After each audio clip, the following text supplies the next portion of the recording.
અમદાવાદમાં ગુજરાત યુનિવર્સિટીમાં ફી વધારાને લઈને આંદોલન વધુ તેજ થઈ રહ્યું છે, જ્યાં એનએસયુઆઈ કાર્યકર્તાઓ દ્વારા કુલપતિના નિવાસસ્થાને ઘેરાવ કરવાનો પ્રયત્ન કર્યો। અહીં પોલીસ અને એનએસયુઆઈના કાર્યકર્તાઓ વચ્ચે સર્જાયું હતું ઘર્ષણ।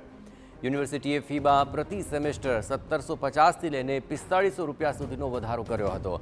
બીકોમ, બીએ, બીસીએ, બીબીએ અને પીએચડીના અભ્યાસક્રમોમાં આ ફી વધારો ઝીંકવામાં આવ્યો હતો।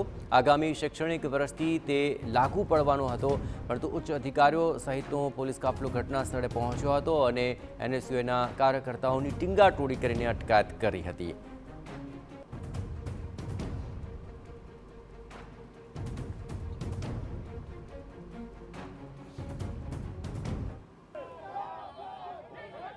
ગુજરાત યુનિવર્સિટીમાં કરવામાં આવેલ ફી વધારાને લઈને આંદોલન વધારે તેજ બનતું જોવા મળી રહ્યું છે। આપ જોઈ રહ્યા છો કે કેવી રીતના આજે એનએસયુઆઈના કાર્યકર્તાઓ દ્વારા કુલપતિના નિવાસસ્થાનને ઘેરવા માટેનો કોલ આપવામાં આવ્યો હતો। તમામ કાર્યકર્તાઓ યુનિવર્સિટીના કુલપતિના ઘરને ઘેરવા જાય એ પહેલા અત્યારે હાલ આપ જોઈ રહ્યા છો કે કેવી રીતના તમામ કાર્યકર્તાઓનો અત્યારે હાલ અટકાયત થતી આપને જોવા મળી રહી છે। કાર્યકર્તાઓ જે ફી વધારો ખૂબ મોટો કરવામાં આવ્યો છે। ગુજરાત યુનિવર્સિટી દ્વારા 5000 થી લઈને 10000 સુધીનો ફી વધારો જે કરવામાં આવ્યો છે એ કોઈ પણ કારણોમાં એનએસયુઆઈ યુથ કોંગ્રેસ સાંખી નહીં લે। સરકાર દ્વારા ધીરે ધીરે ખાનગીકરણ યુનિવર્સિટીનું જે કરવામાં આવી રહ્યું છે એ જ્યાં સુધી બંધ નહીં કરે ત્યાં સુધી એનએસયુઆઈ આંદોલન ચાલુ રાખશે। તો એનએસયુઆઈના કાર્યકર્તાઓ દ્વારા અત્યારે હાલ વિરોધ કરવામાં આવી રહ્યો છે। આપ જોઈ રહ્યા છો કે કેવી રીતના તમામ કાર્યકર્તાઓ એક બાદ એક તમામની અટકાયત થતી આપને જોવા મળી રહી છે। આપ જોઈ રહ્યા છો કે કેવી રીતના તમામ કાર્યકર્તાઓ અહીંયા પોલીસ વાહન પર પણ ચડીને પોતાનો વિરોધ વ્યક્ત કરતા આપને જોવા મળી રહ્યા છે। એનએસયુઆઈના પ્રમુખ નરેન્દ્ર સોલંકી પણ આપણી સાથે છે, એમની સાથે વાતચીત ખાસ કરીને ભારતીય જનતા પાર્ટીની યુવાનો ઉપર તમામ કાર્યકર્તાઓની જે ગુજરાત યુનિવર્સિટી દ્વારા ફી વધારો કરવામાં આવ્યો છે, આ ફી વધારો પાછો ખેંચવા માટે થઈ અને આજે ગુજરાત યુનિવર્સિટીમાં એનએસયુઆઈનો પ્રોગ્રામ હતો, ગરીબ વિદ્યાર્થીઓને લૂંટવા માટેના પ્રયત્ન થઈ રહ્યા છે, એ પ્રયત્ન બંધ થવા જોઈએ।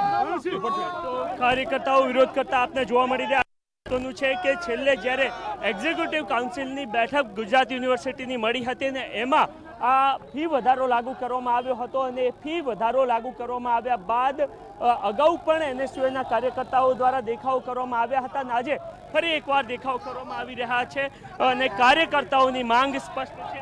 અરે તમે જોઈ શકો છો કે આ પોલીસની તાનાશાહીના લીધે જે વિદ્યાર્થીઓ માટે એનએસયુઆઈ લડે છે એ લડાઈ અમારી રોકવાની તૈયાર છે। આજે કુલપતિના ઘરનો ઘેરાવ હતો, આવનાર દિવસોમાં કુલપતિના ઘરની બહાર